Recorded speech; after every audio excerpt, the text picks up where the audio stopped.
Not a cloud in the skies, but his smile quickly drives it away. Not a doubt nor a fear, not a sigh nor a tear can abide while we trust and obey.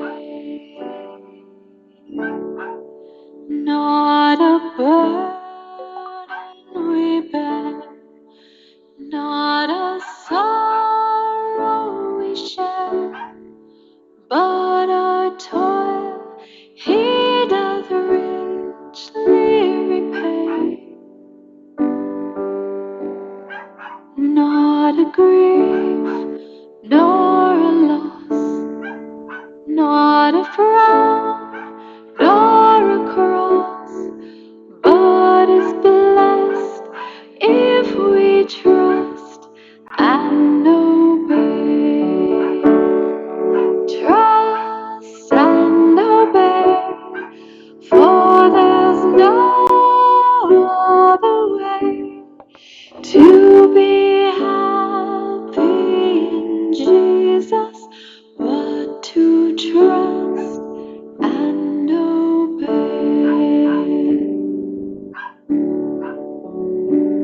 But we never can prove the delights of his love until on the altar we lay. For the favor he shows and the joy he bestows are for them who will trust and obey.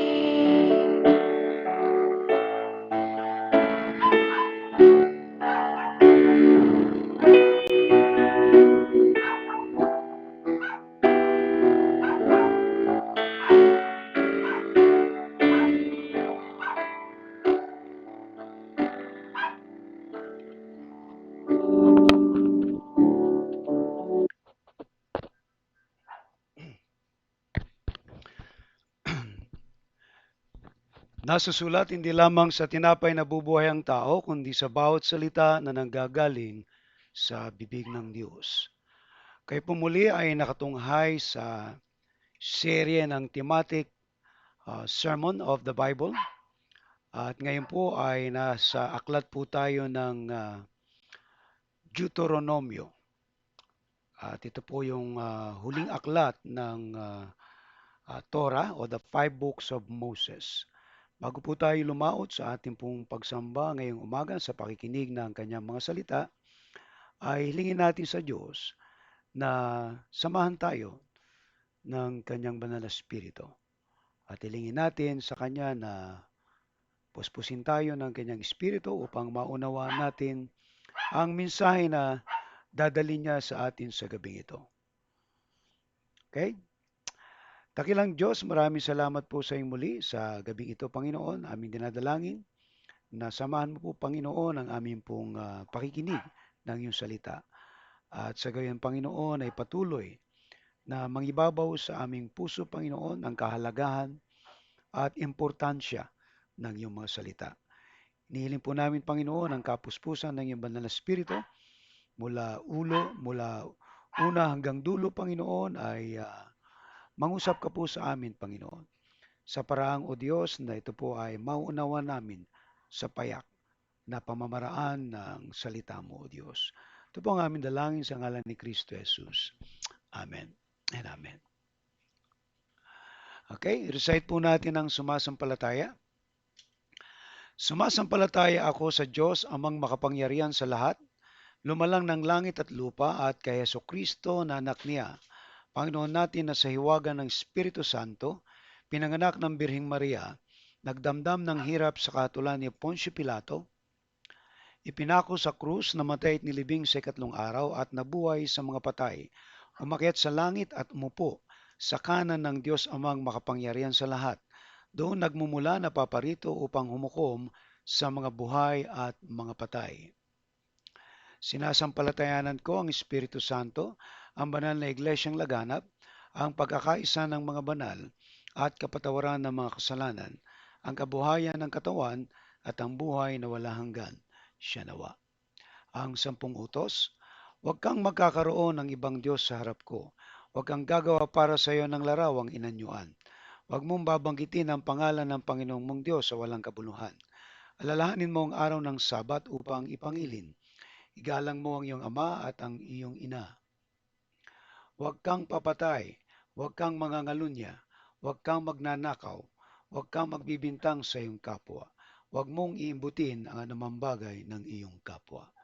Pagpalain nawa ng Diyos ang pagkabasa ng kanyang mga salita. Okay? So tayo po ay nasa serye ng thematic sermon of the Bible. Kung mapupuna po nyo ang 66 of the Bible or 66 books of the Bible, we are tackling now the Old Testament, particularly ang Torah o the book of 5 books of Moses. So, tinalakay po natin ang Genesis, then Exodus, Leviticus, Numbers, and now ay sa Deuteronomy po ang ating pong paksa ngayong gabi. So, ito po yung ating pag-uusapan ngayon. And then the rest, makikita po nyo ang kabuuan ng Biblia.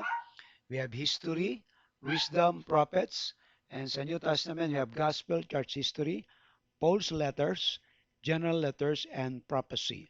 All in all, we have 39 books in the New Old Testament and 27 books in the New Testament.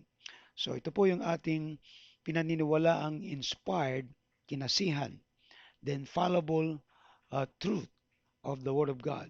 Walang iba kundi ang Biblia. Alright. So going back to the book of Genesis, kung titingnan po natin ang picture na to, ano po, uh, we have eternity past and an eternity future. At makikita natin na ang time ay pumasok sa eternity. And God created time. Naroon ang Diyos, nag-e-exist siya forever and ever. He doesn't need us for Him to be happy. We need Him to be happy in this life. But because of our stupidity in life, we made bad decisions, wrong choices, but God show us the way kung paano tayo makakabalik sa Kanya. At dito po sa ating tinalakay ng Genesis, the beginning of everything. Nang likay ng Diyos ang langit at lupa, doon pumasok ang time. So kaya po tayo ay nabubuhay ngayon sa time. And someday, tayo po ay mamamatay. At papasok po tayo sa eternity. Dalawa lang po ang pupuntahan natin sa eternity. Okay? Eternity in hell or eternity in heaven. So, while we're still alive on this planet Earth, we have choices. Makapapamili pa rin naman tayo kung saan natin gustong pumunta.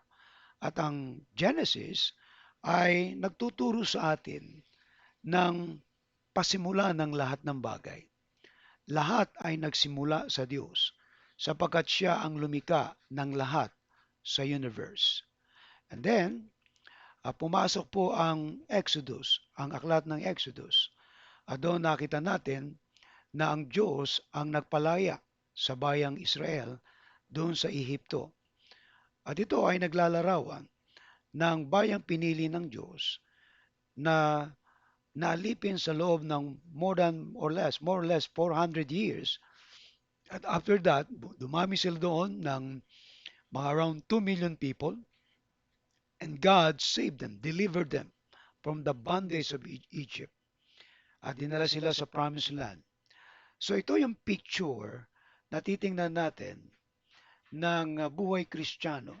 Nung tayo maligtas ay walang ibang nagpalaya sa atin kundi si Kristo. At ngayon, naglalakbay tayo. At dito ngayon makikita natin na kung tunay ba tayo talagang naligtas o nananampalataya. Sapagkat kung sino makatiis hanggang huli, ang sabi ng Biblia, siyang maliligtas. Ang tawag natin dito ay perseverance of the saints. Alright? At itinuturo po yan ng Exodus na kung paano ang buhay Kristiyano ay maraming challenges, pagsubok at mga problema sa buhay nito. And then, pumasok po ang tinatawag nating Leviticus. At yan po ay magpakabanal kayo sapagkat ang inyong Diyos ay banal. Be ye holy for I am holy. So ito ang nire-require ng Diyos sa atin na mamuhay na may kabanalan. At ito po ay nakapaloob sa aklat ng Leviticus kung aaralan natin ng mga paghahandog, pagsamba ng mga Israelita. Ang pinakatema ng Leviticus ay holiness in the Lord. Kaya makikita po ninyo ang thematic sermon, every book of the Bible. Okay, yung Genesis, Exodus, Leviticus, nariyan po ang mga tema niyan. At atin pong natalakay kung ano ang mga tema niyan. Lahat ng simula na sa Genesis, the beginning of everything, galing lahat sa Diyos. At ngayon, ang Exodus, ang Diyos ang nagpapalaya dahil tayo'y na-captive ng kasalanan, bumagsak sa kasalanan, at ngayon, narito tayo sa Leviticus at tayo'y binabanal ng Diyos. Alright? And then yung numbers, okay, yung bilang. Ang bilang ay napag-aralan po natin kung nakinig kayo at siguro medyo hindi natin na-record to pero ang numbers, ito yung tinatawag nating uh, blessing or benediction of God, of the high priest sa bayang Israel. At makikita natin sa benediction na yan na yung pagpapala ng Diyos ay talagang iginawad niya sa mga Israelita at gayon din naman sa atin.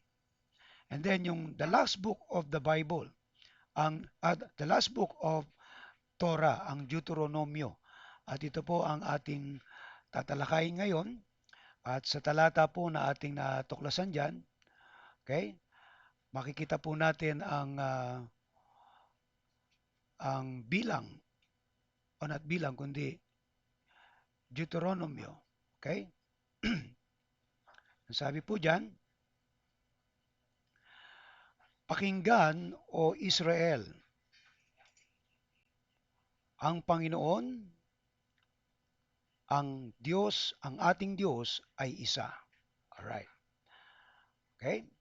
So, kung pupunayin po natin yung salitang pakinggan, ito po yung paksa natin ngayon, ano? Yung Shema, Yisrael, Eloheinu.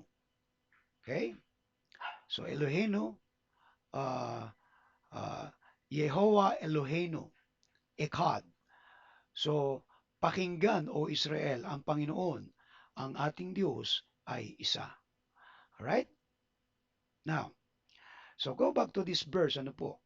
Dito po sa tema natin dito sa uh, aklat ng Deuteronomio, ay makikita po natin ang talatang to na napakaganda po ng uh, pagkakawika po dito ng Diyos ano kay uh, kay Moses. Pakinggan mo, right? At ito po yung salitang Shema, meaning hear, O Israel. So ito po ay naghahanap ng atensyon na makinig mabuti ang kanyang bayan. At ito ay nagtuturo sa bayang Israel na sila ay sumamba lamang, okay, sa kanya. Pakinggan mo, O Israel, ang Panginoon nating Diyos. Okay? Yung salita pong Panginoon diyan ay Yahweh o Yehovah. Okay? At yung Diyos ay Elohim. Kaya pupunahin po natin yung salitang Yahweh o Yehovah sa Old Testament ay Yehoshua sa New Testament. Kaya kung nagtatanong pa tayo na kung sino ba si Jesus po ay Diyos na nag-e-exist na noon. Okay? At siya yung manifestation ni Yehovah sa bagong tipan. At ito ay hindi matanggap ng kulto sapagkat walang tatlong Diyos. Kasi tayo naniniwala sa Father, Son, and the Holy Spirit. Okay? Pero yan po ay isa. Hindi po nagkakaisa. Isa lang sila. At ito po ang tinatawag natin sa theology na the language of accommodation. For us, na maintindihan natin ang ating relasyon sa Diyos. Hindi natin makikilala ang Diyos kung hindi nagkatawan tao si Jesus. Si Jesus ang nagpakilala sa Diyos. Tumatawag tayo ng Ama sa pangalan ni Jesus. At nang si Jesus ay umakyat sa langit, pinadala naman niya ang banal na Espiritu. Ngayon, ang katanungan diyan na ah, kung iisa lang ang Diyos, bakit meron pa kayong tinatawag na Ama, Anak at Espiritu Santo? Very clear ang Bible, ano po? At ito, para maintindihan natin, kinakailangan maunawaan natin sa konteksto na kung saan nagsasalita ang Panginoon. Dito, sa puntong ito, sa Deuteronomio, nang inihahayag na ito ni Moses sa kanyang mga kababayan, pakinggan mo, O Israel. Okay? Yung salitang Israel ay pinili, ano? Piniling bayan. Piniling tao. Walang iba kundi si Jacob. Si Jacob ay pinalitan yung pangalan niya na Israel. Okay? Sabihin, man of God. Kasi ang ay man. Ang ay God. Kaya siya ay man of God. At yan, sa kabuuan ay tumutukoy na sa bayang Israel sa kanyang buong angkan. At kung maalala natin, si Jacob ay anak ni Isaac. At si Isaac ay anak ni Abraham kay Sarah. So kaya si Jacob ay ang lolo niya ay si Abraham. So third generation mula kay Abraham, kay Isaac, and then kay Jacob. Kaya na tinawag na Israel. So kaya ito ngayon, bilang isang bayan na kasi yung pangako ng Diyos sa kanila, lalong-lalo na kay Abraham, pagpapalain kita, pararamihin ko ang iyong anak, ang iyong salin lahi. At nung itong si Jacob, ang kanyang pamilya ay pumunta ng Egypt. 70% lang sila nang pumunta ng Egypt at nanirahan sila sa Goshen. At doon sa Goshen, inabot sila ng mga around more or less mga 2 million people. Kaya paglabas nila ng Egypt, grabe yung kasama ni Moses. More than or less 2 million people. At meron pang sumaba dyan ng mga foreigner. O ngayon, narito ngayon sila sa disyerto at naglalagalag. Itong Deuteronomio, ito ay kumbaga pinaka-review ng the entire Genesis, Exodus, Leviticus, Numbers, and then Deuteronomio.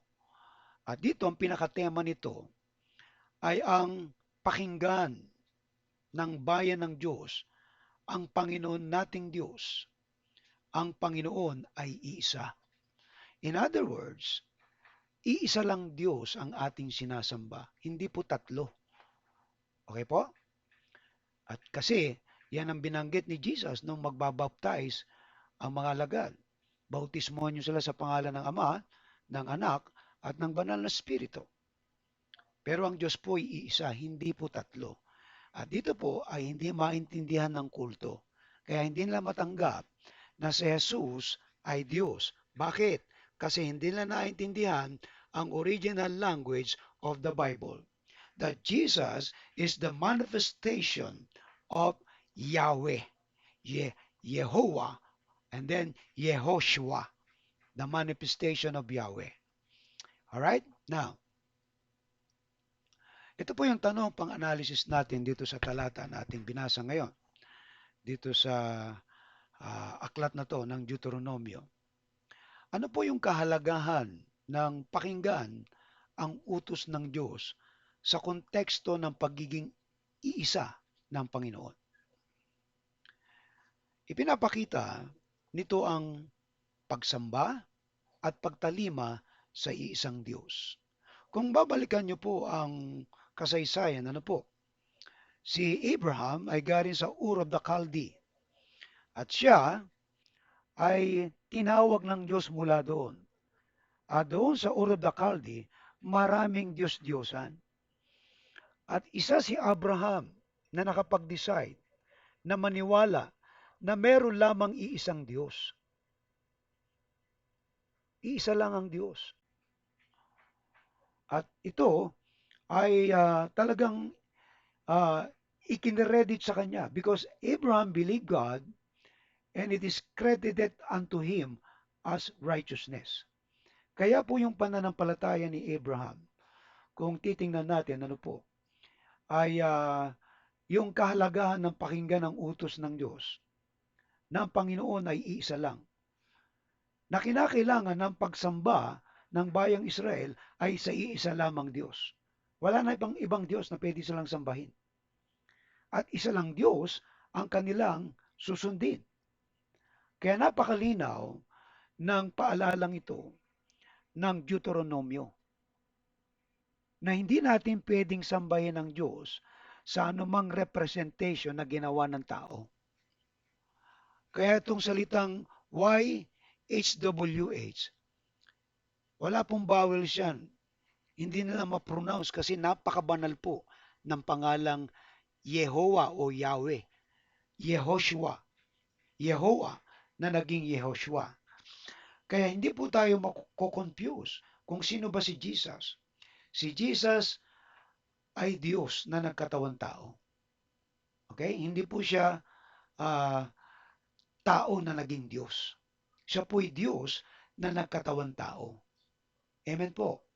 Kaya ito napaka-importante po na ating balikan ang lumang tipan kung sino ba talaga ang Diyos na dapat natin sambahin. Okay? Ikalawa, paano may papakita ng mga Israelita ang kanilang pagtanggap sa katotohanan na ang Panginoon ay iisa? Paano? Sa pamamagitan ng kanilang buhay at gawain. Hindi sila sasamba sa ibang Diyos. So ito po yung katotohanan na wala na kayong ibang Diyos na sasambahin kundi si Yahweh lamang. At yan si Yahweh ang sinasamba ni Abraham. Sinasamba ni Isaac. At siya rin ang sinasamba ni Jacob na naging Israel. At sa dami nilang yan, ay may papakita lamang nila, okay, ang pagtanggap sa katotohanan na iisa lang ang Diyos, wala nang iba, sa kanilang buhay at gawain. Pagka sila gumawa ng mga ribulto, kasi naglagay ng utos ang Diyos huwag kang magkakaroon ng ibang Diyos-Diyosan maliban sa akin. Huwag kang gagawa ng alumang larawan upang sambahin. Sapagkat akong si Yahweh ay Diyos na mapanibuguin. Pinaparusahan ko ang lahat ng aayaw sa akin. Kaya nga mga kapatid, kung ating pong pagbubulay-bulayan ang tanong na ito, na paano ba nila may papakita, dapat ipakita nila to sa buhay nila. Okay? Na wala na silang ibang Diyos na sasambahin. At wala na silang ibang Diyos na paglilingkuran, kundi si Yahweh lang. Okay? Ikatlo, ano po yung implikasyon ng pagiging isa ng Diyos? Pag sinabi nating implikasyon, yung ipinapahiwatig, ano po, sa mga paniniwala at pamumuhay ng mga Israelita. Right? Alam niyo po, ang Israelita, dumami sila doon ng mga around 2 million, more or less nga. Exposed sila sa mga Diyos-Diyosan ng mga Egyptian. Okay? At ito ay nagre-remind lang sa kanila na hindi yan ang mga Diyos, hindi yan ang tunay na Diyos. Ang tunay na Diyos na pinakilala ni Moses ay yung Diyos na nagsalita sa kanya sa burning bush at yung nagbiyak ng dagat para sila makadaan doon. Yun ang tunay na Diyos. Okay? So ano po yung implikasyon nito? Ito po yung nagbibigay daan sa kanila upang magkaroon ng isang matatag na moral na batayan o moral standard. Kasi po, ang pagsamba sa Diyos ay moral standard yan. Pagka sumamba ka sa Diyos-Diyosan, immoral ang tawag sa iyo. Kahit saan mo pagbali-balik ta rin yan. Kapag meron kang Diyos-Diyosan sa bahay mo, sumasamba ka sa mga Diyos-Diyosan na ginawa ng tao, immoral ang tawag sa iyo. Kaya ito ay binibigyang diin o daan sa kanila ang isang matatag na moralidad, na batayan at pananaw sa buhay. Hindi po tayo pwedeng gumawa ng anumang representation. Kahit po yan ay tinuturo ng mga pare, philosophy nila yan, na hindi nila naintindihan ang diretso na inuutos ng Diyos. Huwag kang gagawa ng anumang larawan. Grabe yung mga larawan natin ngayon. Ang mga representation ni Jesus, Nazareno, talagang kung dumugin yan, paniwala nila na yun talaga si Jesus. Hindi po si Jesus yan, negro yan eh. Kahoy. Amen po, mga kapatid. Mamulat na tayo sa katotohanan. Dahil maling-mali ang itinuro nitong mga religion na to, religious group na to, patungkol sa Diyos. Yamang tinuturo sa Biblia. Pakinggan mo, O Israel, ang Panginoon mong Diyos, Yehovah, Yahweh, ay iisang Diyos. At pag binasa mo ang Ten Commandments, unang-unang utos, huwag kang gagawa ng anumang larawan. Nasa langit, nasa lupa, nasa dagat para yung sambahin. Sapagkat kung si Yahweh ay Diyos na mapanibuguin. Pinaparusahan ko ang lahat ng aayaw sa akin. So ang tanong, gusto mo bang parusahan ka ng Diyos sa mga Diyos-Diyosan mo? Okay? So ito pong sagot natin sa tanong na to, yung implikasyon. Ito po ay matatag na moral na batayan pananaw sa buhay na nakabatay sa kagustuhan at kalooban ng isang Diyos. Ang Diyos ang may gusto niyan, hindi tayo. Pero yung tao nagpipilit, gumawa ng larawan. Kaya maraming taong pupunta sa impyerno. Alam niyo ba kung bakit? Ang sumasamba sa Diyos-Diyosan ay hindi sa langit pupunta. Nagigets niyo po?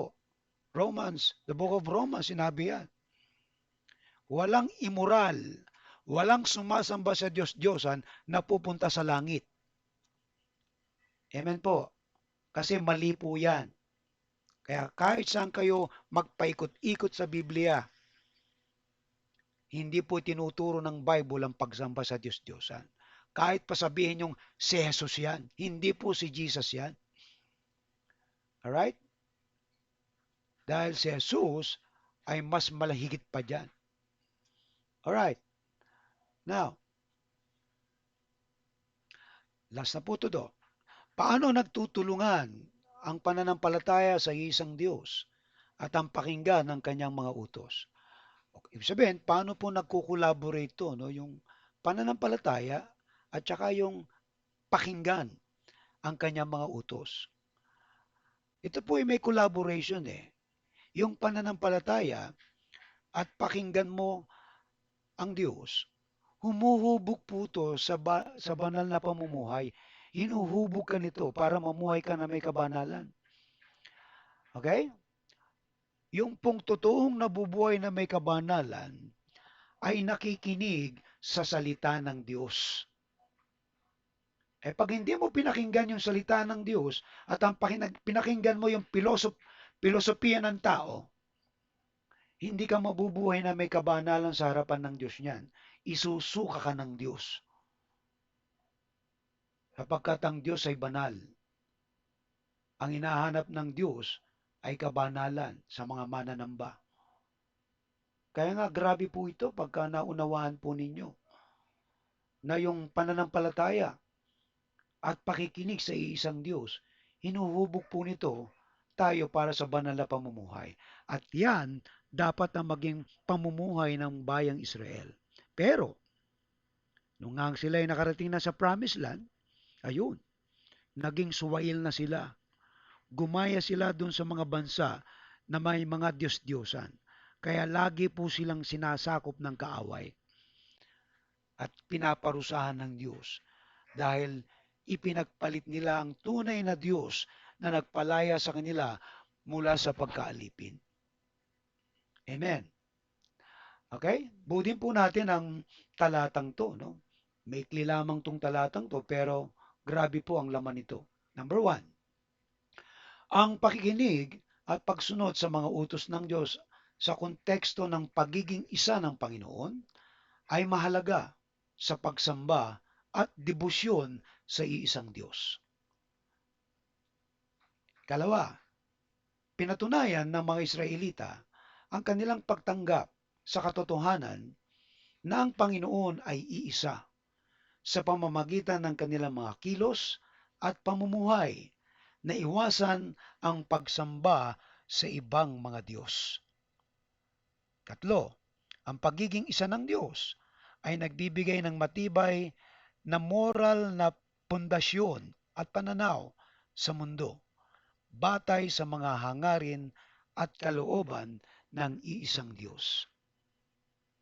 Ang pananampalataya sa iisang Diyos at pagsunod sa kanyang mga utos ay tumutulong sa paghubog ng isang banal na buhay.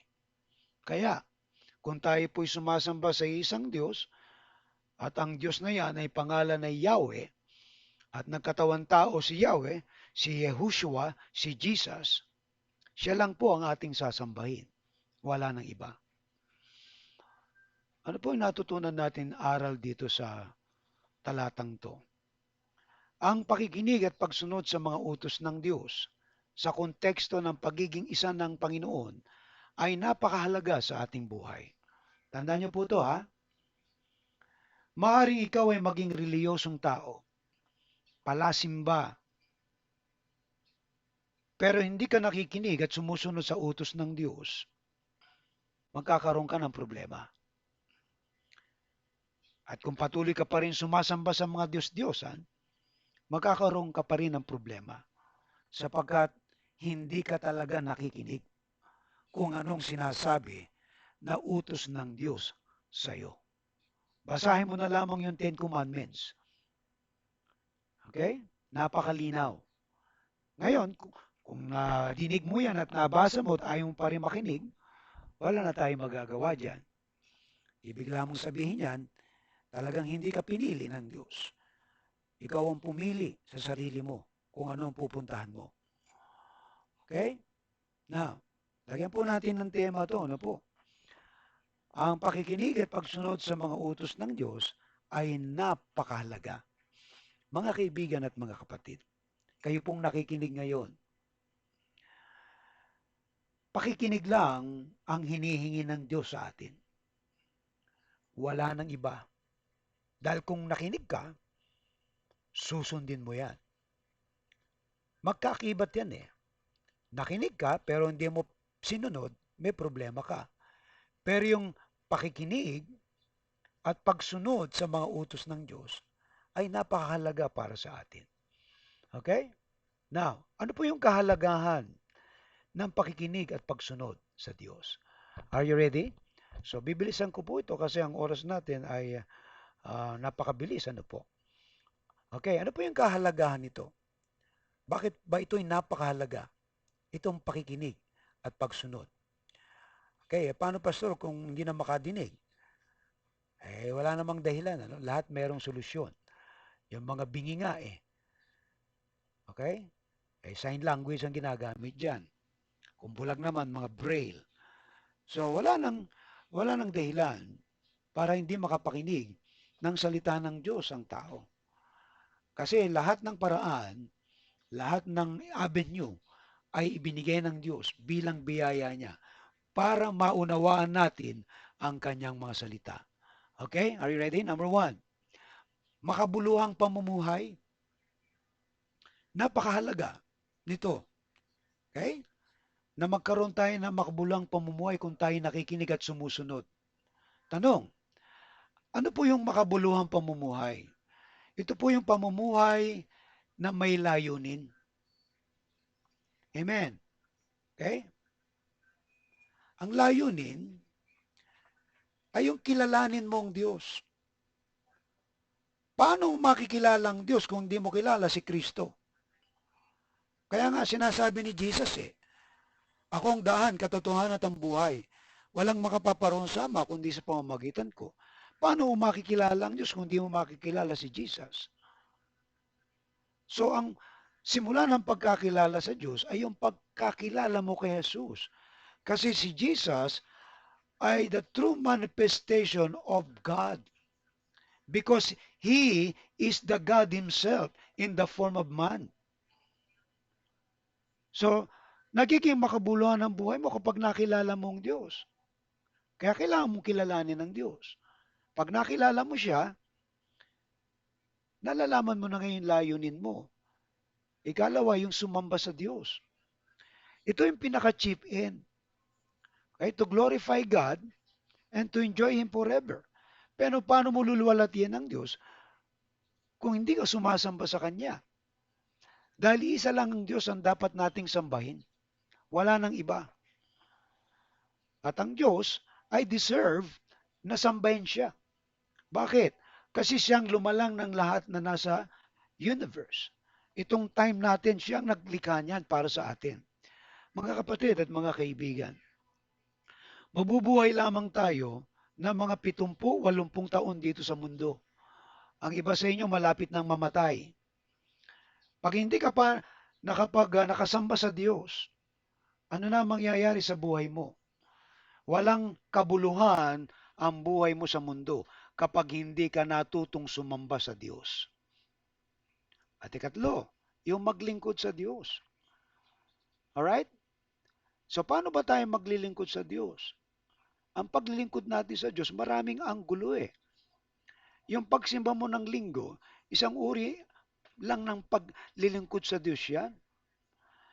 Pero pwede kang maging makabuluhan ng buhay mo at magamit ng Diyos para ibahagi ang kanyang mga salita, para i-share ang pag-asa sa buhay ng mga tao, para ibahagi sa kanila ang pangangailangan na makilala nila ang Diyos sa buhay nila.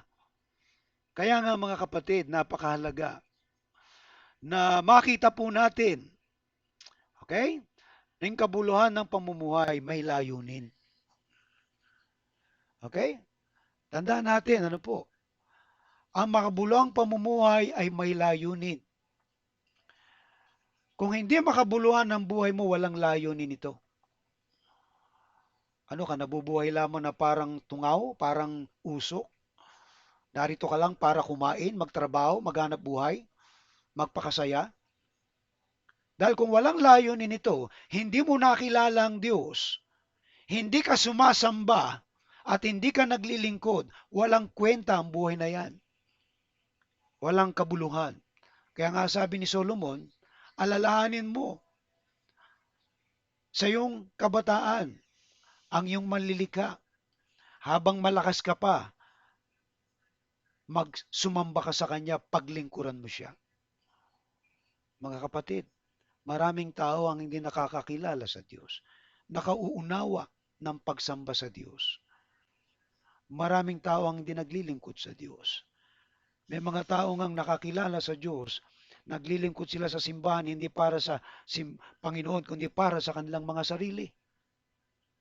Kaya kawawa po itong mga taong ito. Pagdating ng araw, yan ang mga taong yan ang lalayas at tatakbo sa iyo. Iiwanan ka niyan dahil hindi tunay ang paglilingkod. Mga kapatid, alalahanin lagi natin, Ang makabuluhang pamumuhay ay may layunin. Kung ang buhay mo ay may kabuluhan, may layunin ito. Gusto ng Diyos, mas makilala mo pa siya. Gusto ng Diyos, sambahin mo siya. Gusto ng Diyos na maglingkod ka sa Kanya. Amen. Ikalawa, kalakasang espiritual. Okay?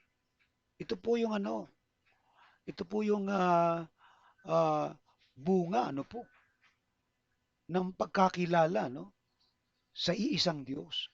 Mayroon kang kalakasang espiritual.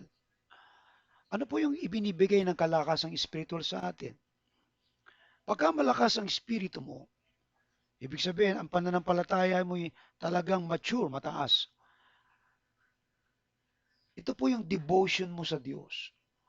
Na kahit na anong mangyari, ay hindi ka sumusuko, hindi ka tumitigil ng paglilingkod sa Diyos. Merong mga Kristiyano na hindi mo lamang napagbigyan, nagtatampo, parang makahiya. Kawawa po yung mga ganyang mga Kristiyano na ibig lamang sabihin, mahihina po ang mga buto niyan. Ang pananampalataya nila ay nakasalig lamang dun sa gusto nila. Kaya yan po ay magiging pakitang tao lang. Mga kaibigan, kapatid, kung ang spiritual na buhay mo ay napakalakas, sabihin natin kalakas ang spiritual, ang binibigay sa paniniwala, sa pakikinig, at pagsunod sa isang Diyos. Okay? Ito yung devotion mo sa Kanya. Ang devotion na yan, yung pagiging tapat. Ibig sabihin, hindi ka magbabago. Kahit pa dumating sa iyo ang anumang mga pagsubok, anumang mga challenges, anumang mga problema sa buhay, nananatili kang tapat sa Diyos. Alright? May mga Kristiyano na na dumanas ng konting pagsubok, nawawala na. Yung nga lang umulan eh. Sunday ha, umulan. Ay, umulan. Sa susunod na linggo na lang ako. Ay, ganito. Wala kasi akong pamasahe kaya hindi ako nakasimba. Ewan ko lang. Mga kapatid, kung meron tayong devotion sa Diyos, ay nagiging tapat tayo.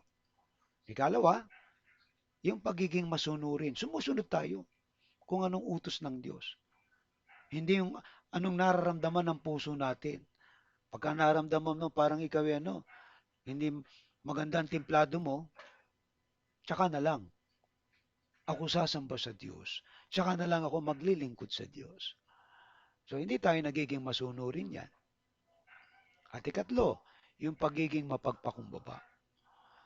Pagka ikaw ay naging napaka-humble mo sa buhay, ano po, yan po ay yung devotion sa Panginoon.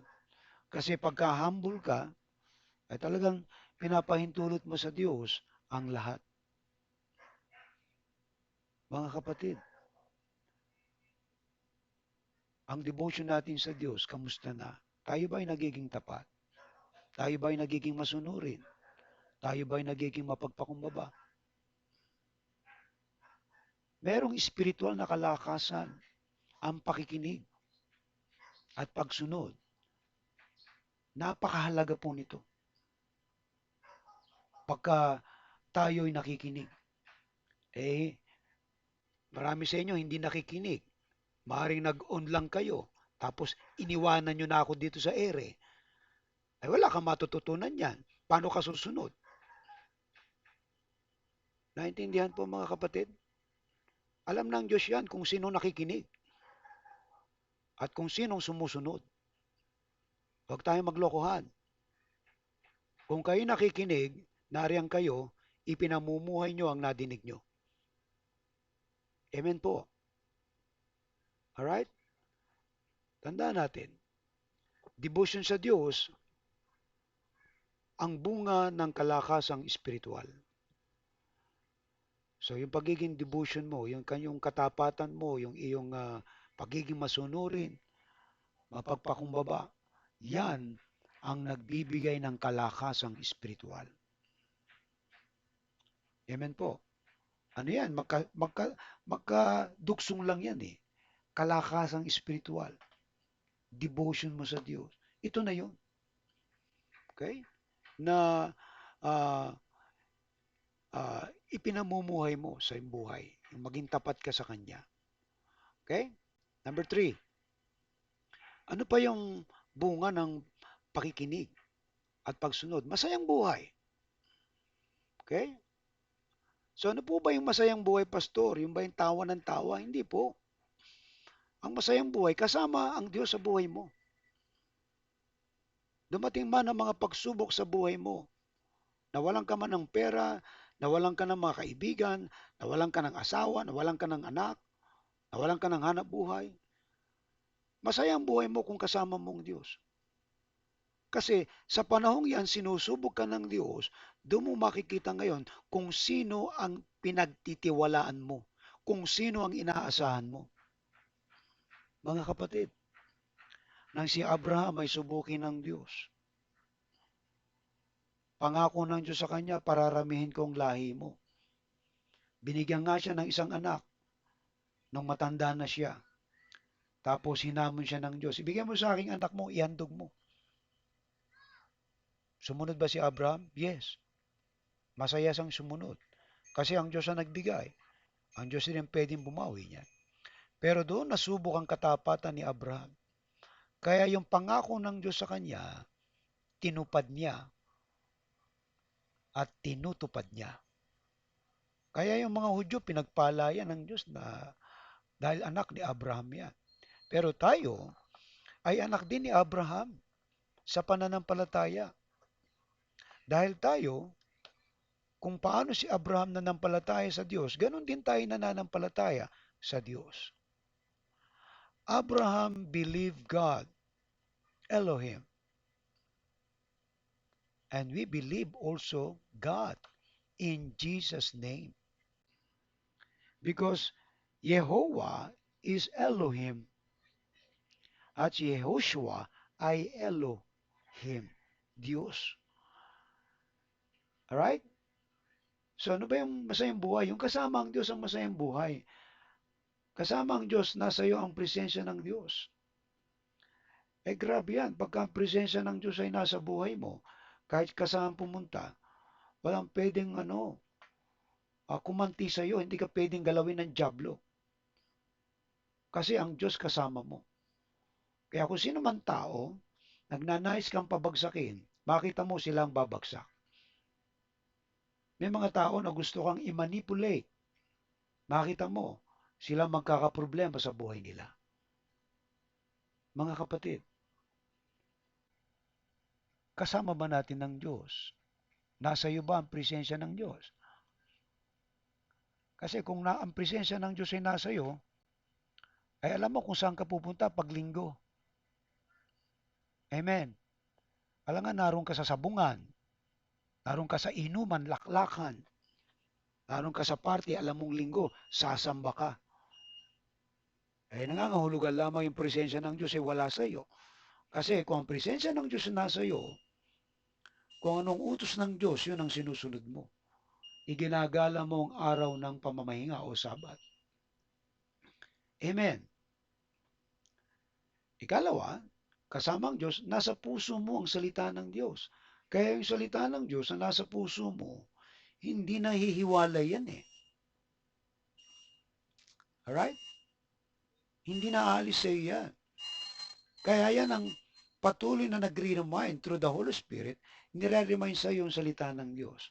Grabe ang salita ng Diyos pag nasa puso mo yan.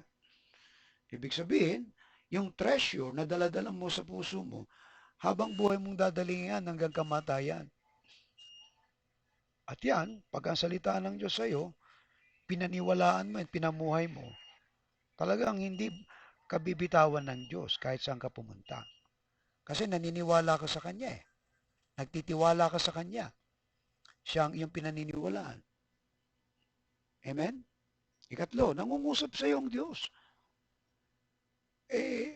Nangungusap siya sa salita ng Diyos, nangungusap siya sa paraan, maaaring sa panaginip o maaaring sa panalangin, kausapin ka ng Diyos. Bisa sa mga pangyayari ng buhay, kinakausap ka ng Diyos. Right? God will not show His face Right us now. Hindi niya papakita yung mukha niya sa atin. Hindi nga siya nakita ni Moses eh. Gusto ni Moses, makita niya yung mukha ng Diyos. Sabi ng Diyos, mamamatay ka pag nakita mo ko. Yung likod pwede. Right?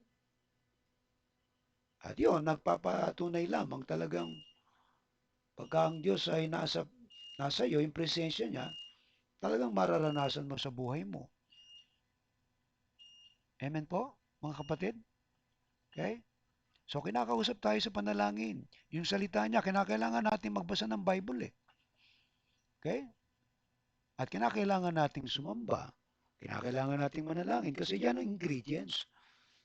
Right? Na mapatunayan natin ano sa buhay natin na yung talagang tayo nakikinig at sumusunod sa Kanya. Right? So, ang masayang buhay ay kasama mo ang Diyos sa buhay mo. Kaya kung gusto mong masayang buhay, ay dapat kasama mo ang Diyos sa buhay mo. Ngayon, kung kasama mo ang Diyos sa buhay mo, eh, palagay ko hindi ka makikita doon sa sabungan, hindi ka makikita sa inuman, hindi ka rin makikita doon sa mga lugar na ano, na hindi karapat dapat. Amen, mga kapatid. Okay? So, itong hamon natin ngayon. May layunin ba ang buhay mo? Kasi kung walang layunin yan, medyo magtanong-tanong tayo. Saan ba ako pupunta nito? Kasi kung hindi mo naintindihan ang purpose ng buhay mo, malamang hindi mo napakinggan at sinunod ang utos ng Diyos. Ang sabi ng Biblia, O Israel, pakinggan mo, ang Panginoong mong Diyos ay iisa. Hindi po tayo sumasamba sa tatlong Diyos, iisa lang talaga ang Diyos. At si Jesus ang nagpakilala sa atin sa Diyos.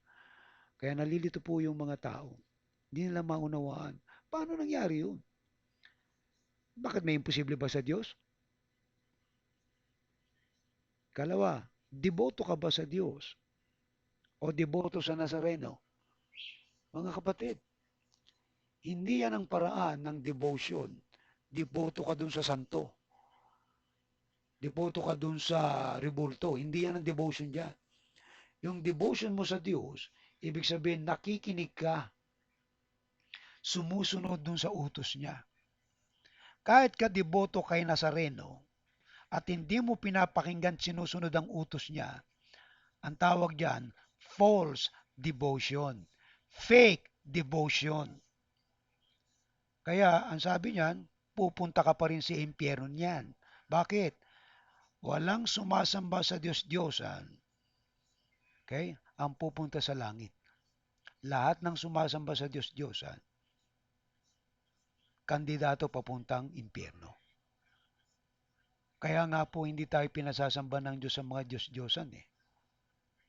Ikalawa, kasama mo ba ang Diyos sa buhay mo? Kasi kung kasama mo ang Diyos, hindi ka nag-aalala kung ano man problema mo sa buhay, kung anong kahinatnan ng buhay.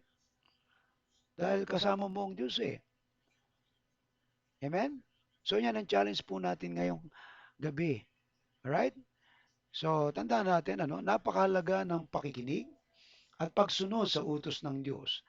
Dahil ang magbibigay ng kabuluhan, debosyon at protection ng buhay mo ay walang iba kundi ang Diyos. Okay? Siya lang ang pwedeng magbigay sa iyo. Mga kapatid at mga kaibigan, kung kayo po ay napagpala nitong ating mensahe ngayon, so tayo po ay dadako po sa ating pagkakaloob. Kung kayo po ay napagpala, pwede po kayong mag-send ng inyong tithes and offering through my GCash at alam na po ninyo yung aking number. Alright? So, mga kapatid, grabe po itong pagpapala ng Diyos na to. Pag naintindihan natin ang tema ng aklat ng Deuteronomio. Hindi po tayo sumasamba sa tatlong Diyos. Iisa lang ang Diyos na ating sinasamba. Kaya yung pakikinig po, yun lamang ang hinihiling ng Diyos sa atin. Okay? Yung pakinggan mo siya. Kasi pag napakinggan mo siya, naunawaan mo, susunod ka. Pero kung hindi ka makikinig, ewan ko lang kung matututo ka. Lahat ng natuto ay nakikinig. Kahit sa eskwelahan kayo pumunta at ang estudyante pasok ng pasok at hindi rin nakikinig, anong kabuluhan ng pagpasok kung wala kang natutunan? Ganon din sa salita ng Diyos. Okay? Anong dahilan ng pag-tune in kung hindi ka nakinig? Hindi ka rin makasusunod kasi hindi mo napakinggan. Alright? So sana'y napagpala po tayo ng mensaheng ito ngayong gabi at aking dalangin na kayo po ay napagpala ng Diyos. Tayo po manalangin, pagpasalamat po natin sa Panginoon ang araw na to at nagkaroon po muli tayo ng online worship service. So kayo pong nakikinig ngayon, naway naramdaman nyo ang kahalagahan. At ito ay pag-unawa patungkol sa isang Diyos. Isa lang talaga ang Diyos na ating sinasamba. At yan ay nagtuturo sa atin ng matatag na moralidad. Hindi tayo sumasamba sa maraming Diyos. Okay? And then let's pray. Pag-pray po natin ang ating mga gawain na sana ay samahan po tayo ng Diyos sa ating mga laban sa buhay. May mga problema tayo, totoo po yan. Pero kasama natin ng Diyos habang tayo ay sumusunod sa Kanya, doon mo makikita kung paano kumilos ang Diyos sa iyong buhay. Let us pray. Dakilan naming Diyos, maraming salamat po sa iyo, Panginoon, sa gabing ito. Aming dinadalangin, Panginoon, na napagpala po ang aming mga kapatid sa pakikinig ng iyong mga salita. Dinadalangin ko po, Panginoon, na po, Diyos, ay maitanim ito sa kanilang puso na ang aming layunin sa buhay, ang aming devotion, O Lord, at ang protection mo, Panginoon, ay nasa amin. Sapagkat kami, O Diyos, ay nakikinig at sumusunod sa iyo.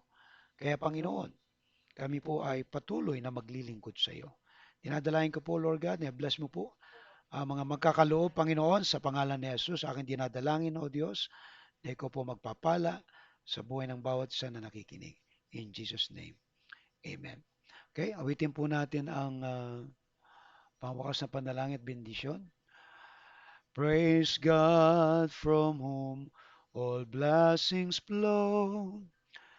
Praise Him, all creatures here below. Praise Him above, ye heavenly hosts. Praise Father, Son, and Holy Ghost. Amen.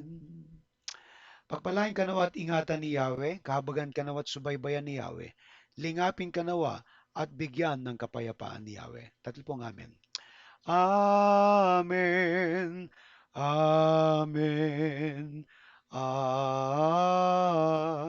Amen. Okay? God bless you po and see you po on next Sunday.